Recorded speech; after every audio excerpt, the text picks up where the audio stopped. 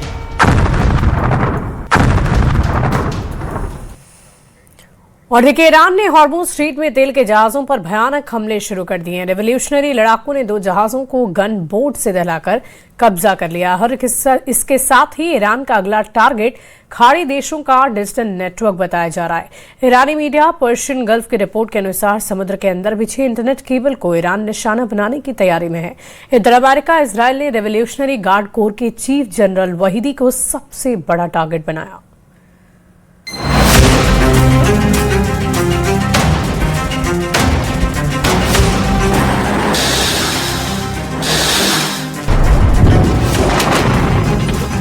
Iran में Trump का युद्ध जिस कमांडर से है, उसका चेहरा सामने आ गया है।